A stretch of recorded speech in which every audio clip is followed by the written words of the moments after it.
अस्सलाम वालेकुम, welcome back to Mama Zaid channel. आप सब कैसे हैं? उम्मीद है आप सब लोग ठीक होंगे। चलें, आज आपके लिए क्या बन रहा है? हॉलीडे है तो केक बनाएंगे। हॉलीडे सीजन चल रहा है, क्रैनबेरी सीजन में है तो मैंने फ्रेश ली है। इनके साथ बंट केक बनाएंगे। लेकिन मैं क्या कर रही हूँ, आपको ऑप्शन दूंगी कि आप ये जो है क्रैनबेरीज है इसमें डाल दें। मैं इसके साथ सॉस और अलग से गार्निशिंग के लिए बनाऊंगी। लेकिन अगर आपको क्रैनबेरीज बहुत ज्यादा पसंद है तो आप केक के अंदर शामिल कर सकते हैं। चलें रेसिपी स्टार्ट करते हैं ना। तो इनकी इंग्रेडिएंट सबसे पहले लेते हैं। हमें चाहिए 3 अंडे, लार्ज साइज के अंडे हैं और रूम टेम्परेचर पे होने चाहिए। और इसमें हम डालेंगे रेगुलर शुगर 2 कप। चलें, अब आपने क्या करना है, इसको ग्राइंडर लेके इसको अच्छी तरह से मिक्स करना है।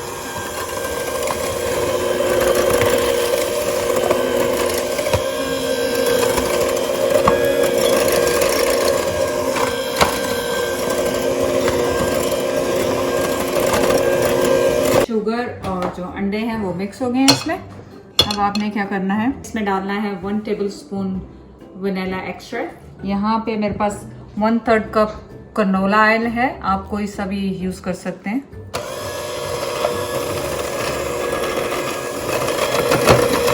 अब हम इसमें 12 टेबलस्पून जो है बटर, मेल्टेड बटर, वो डालेंगे।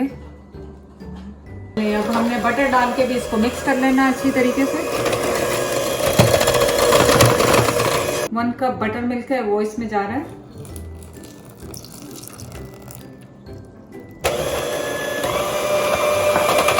आप अपना कोई सा भी मोल्ड ले लें और उसको करें अच्छी तरह से बटर या जो भी जिस भी किस्म का आपने लगाना है उसमें ऑयल बहुत अच्छी तरह से उसे ग्रीस कर लें। तो आपने क्या करना है, थोड़ा सा जैसे 1 टेबलस्पून या 2 टेबलस्पून के करीब फ्लावर लेना है और इसको डस्ट करना है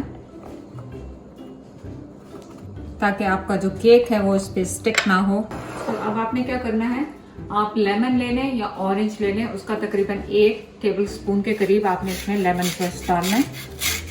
जब भी जेस्ट करें तो याद रखें सिर्फ येलो पार्ट डालना है, ब्लैक और जो वाइट पार्ट है उससे ये कड़वा हो जाता है। नहीं है तो आप लेमन जूस भी यूज कर सकते हैं। वेट इंग्रेडिएंट्स हमारे हो गए रेडी। मैंने यहाँ पे लिया है 3 कप ऑल पर्पस फ्लावर। उसमें मैं डाल रही हूँ 1 टीस्पून मेरे पास है बेकिंग पाउडर, वो जा रहा है इसमें। 1/2 टीस्पून बेकिंग सोडा वो गया इसमें। 1/2 टीस्पून सॉल्ट। इनको आपने करना है मिक्स अच्छी तरह।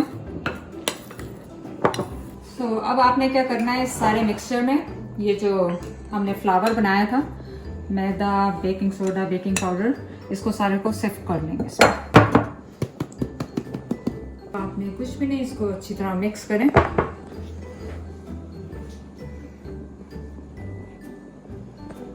और अगर आपने क्रैनबेरीज इस वक्त इसके अंदर डालनी है, अगर आपको पसंद है, तो आपने क्या करना है, यहाँ पे 2 कप मेरे पास क्रैनबेरीज हैं, इनमें आपने 1 tablespoon flower, all purpose flower डालना है, उनको टॉस करना है और इस वक्त इसके अंदर शामिल कर देना। और वो फ्लावर इसलिए आपने क्रैनबेरीज पे लगाना है ताकि वो नीचे इसमें बैटर में बैठ नहीं जाए, तो वो जब फ्लावर लगा होगा तो वो स्टिक करेंगी जगह जगह पे।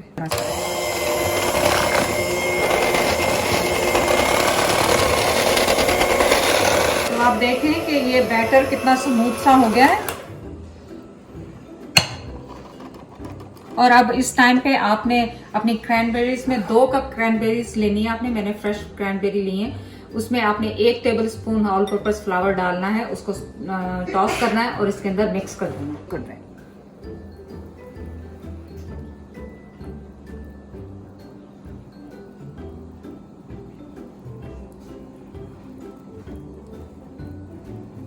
तो आपने क्या करना है, इसको थोड़ा स्टैप कर लें ताकि अच्छी तरह सेटल हो जाए।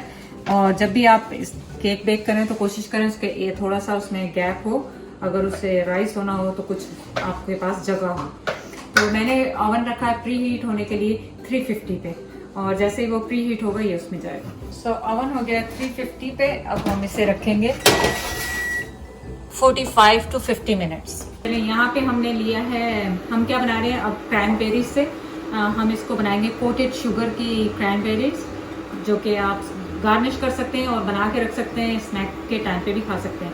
तो यहाँ पे मैंने लिया 1 कप वाटर, सिंपल वाटर, और उसमें डाल रही हूँ 1 कप रेगुलर शुगर। इसको होने देंगे मिक्स, शुगर को डिजोल्व होने देंगे। 3-4 मिनट इसे पकाएंगे कि थोड़ा सा थिक हो जाए, ताकि जब हम बेरीज इसमें क्रैनबेरीज इसमें डालें तो वो जो शुगर कोटिंग है उसके ऊपर स्टिक हो जाए। तो ये आप ये समझ लें कि सिंपल सा सिरप बन रहा है। 1 कप जो है क्रैनबेरीज डालेंगे।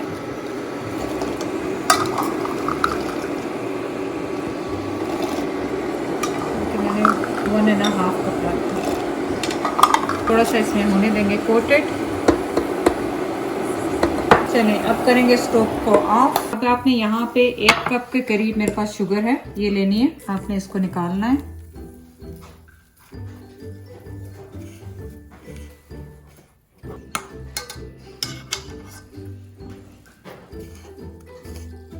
और इस तरह कोट करते जाना, स्ट्रेन करके और इसमें डाल दें शुगर में। तो ये देखें आपकी कितनी अच्छी सी क्रैनबेरीज रेडी हो गए। आपने क्या करना है, इनको जो वो ग्रिल होता है ना, वो जो जाली होती है जिसमें हम फ्राइड चीज़ें रखते हैं, उस पर एक एक करके रखते हैं ताकि ये स्टिक ना हो एक दूसरे के ऊपर और ड्राई हो जाए। यूजुअली क्या होता है कि इनको एज ए साइड डिश आप सर्व कर सकते हैं, क्योंकि ये शुगर कोटेड हैं तो इतनी यमी सी हो जाती हैं। तो मैं इनको इंडिविजुअल कर दूंगी ताकि ये साथ ना जुड़ें और ऐसे ही खूबसूरत लगे। तो इनको डालने का मकसद ये है कि ये जल्दी ठंडी हो जाए और जब तक केक रेडी हो तो ये भी क्रंची सी अच्छी सी टेस्ट की आ जाए। क्रैनबेरी के साथ क्रैनबेरी सॉस, अगर आपको क्रैनबेरी सॉस भी पसंद है तो आप केक के साथ सर्व कर सकते हैं। चलें वो रेसिपी स्टार्ट करते हैं नाउ। सो अब हम बनाएंगे क्रैनबेरी सॉस। इसमें हमने डाला है सिंपल 1/2 कप वाटर और 1 टेबलस्पून फ्रेश ऑरेंज जूस है मेरे पास। आपके पास नहीं है तो आप जेस्ट यूज़ कर सकते हैं या फिर लेमन जूस यूज़ कर सकते हैं। 1/2 कप मेरे पास ब्राउन शुगर है, वो जा रही है इसमें। आपने सिंपली कुछ भी नहीं करना है, इसको थोड़ा सा करना है मिक्स ताकि ये इसकी शुगर जो है मेल्ट हो जाए। और उसमें फिर आपने क्रैनबेरीज डालनी है। मैं यहाँ पे 1.5 कप क्रैनबेरीज यूज़ करूँगी। और जब ये क्रैनबेरीज उबलने लग जाएं और फटने लग जाती हैं, आपने जैसे पहले देखा जब हम बना रहे थे तो फटने लग जाएं, तो उस वक्त आप 3-4 मिनट दें इसे ताकि क्रैनबेरीज अच्छी तरह से हो जाएं और बस आपने इनको स्मैश कर लेना है तो वो पेस्ट बन जाएगी, सॉस बन जाएगी। इसमें आपने डालनी है 1.5 कप क्रैनबेरीज, मैंने वॉश करके रखी हुई हैं। 2 मिनट में ये खुलने लग जाएंगी, फटक फटक बजने लग जाएंगी। सो देखें मिनट जैसे ही पानी बॉयल होने शुरू हुआ, ये देखें थोड़ा सा शक्ल अपनी पीछे रखी है मुँह, ये देखें फट के इसकी स्किन फटने लग गई है। बस आपने मीडियम हीट पे इसको 3-4 मिनट पकाना है ताकि ये सॉफ्ट हो जाए।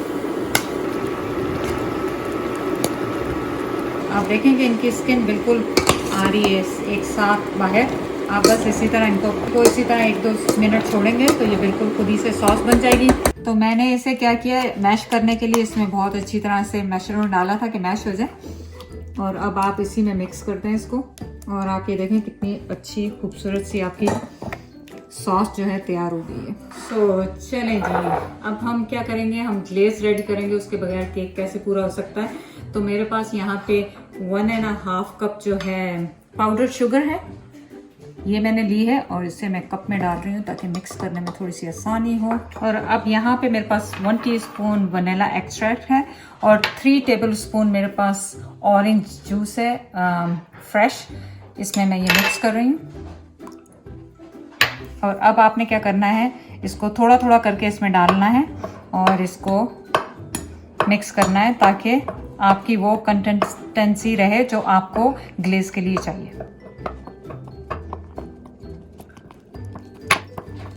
तो आपको लग रहा होगा कि पाउडर बहुत ज़्यादा है और जूस कम है, तो इस तरह नहीं है। आप आस्ते आस्ते इसको मिक्स करते जाएं।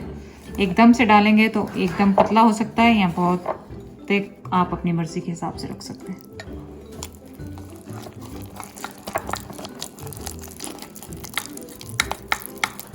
इसके साथ ही ये जो बची हुई शुगर है वो भी मैं इसमें डाल रही हूँ। सो देखें मेरे हिसाब से ये भी थिक है, लेकिन अगर आप गरम केक के ऊपर डालेंगे तो अच्छा रहेगा, मेल्ट हो जाएगा उसी वक्त। तो मैंने तो ये तीनों डाल दिए।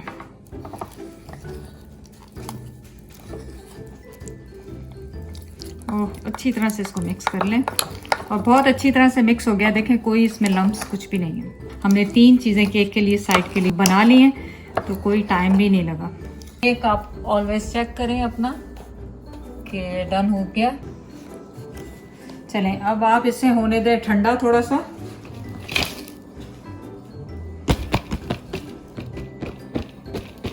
थोड़ा सा इसे टैप करें तो ये बाहर आ जाएगा।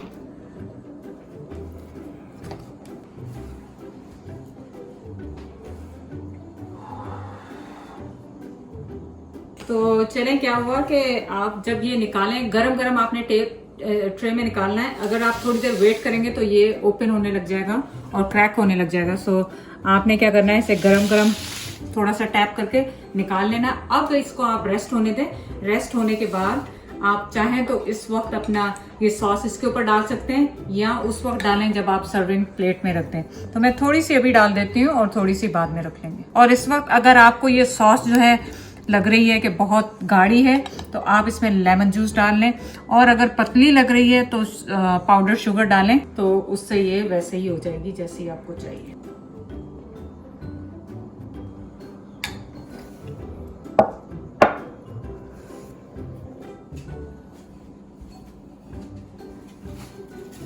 इनको डालें साइड पे, और आप इस तरह भी कर सकते हैं इनको डेकोरेट। क्या किया, ये सारी जो एक्स्ट्रा आपके पास बची हुई है तो ज़ाया क्यों करनी है आपने, सारी इसमें फिल कर दें।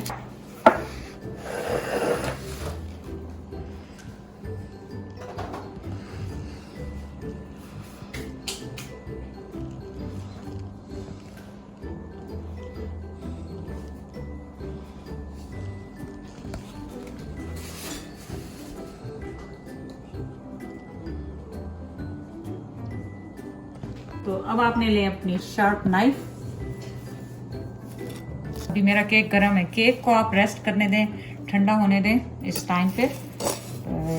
हम तो हो रहे हैं रेस्टलेस राइट नाउ। तो मैं एक चीज़ आपको बता दूं, यहाँ पे मैंने 50 मिनट्स आपको कहा था 350 पे रखने के लिए, लेकिन ये मैंने तकरीबन 1 घंटे तक बेक किया है। आप अपने अवन के हिसाब से 50 मिनट पे 45 मिनट्स पे इसको लाजमी चेक कर लें और अपने अवन के हिसाब से करें। फिर मैंने लास्ट के जो 10 मिनट्स हैं वो मैंने 300 पे करके और इसे 10 मिनट्स दोबारा रखा था। तो प्लीज़ बेकिंग में ये आपको थोड़ी सी चेंजेस करनी पड़ती हैं हमेशा। कितना खूबसूरत लग रहा है, तो पूरा फेस्टिव लग रहा है। और साथ में डालें यहाँ पे क्रैनबेरी, और ये जो आपने क्रैनबेरी सॉस बनाई है आप साइड में सर्व करें या ऊपर से ड्रिजल करें,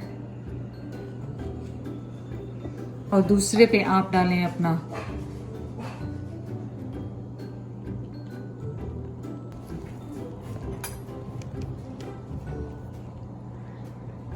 अब आ गया है आपका फेवरेट टाइम। तो बिस्मिल्लाह करते हैं, और आप देखें कि कितना मॉइस्ट है केक अंदर से, बिल्कुल नरम, और खुशबू ऐसी जबरदस्त आ रही है इसमें से। मुझे ड्राई क्रैनबेरीज बहुत पसंद है। इतना अच्छा बना है, पूरा केक आपके मुंह में मेल्ट होता जा रहा है। हॉलीडे टाइम्स है, फैमिली के साथ टाइम स्पेंड करें, लॉकडाउन है, फैमिली के साथ बनाएं मीठा और खाएं, और हम सबको दुआओं में याद रखें। अल्लाह हाफिज।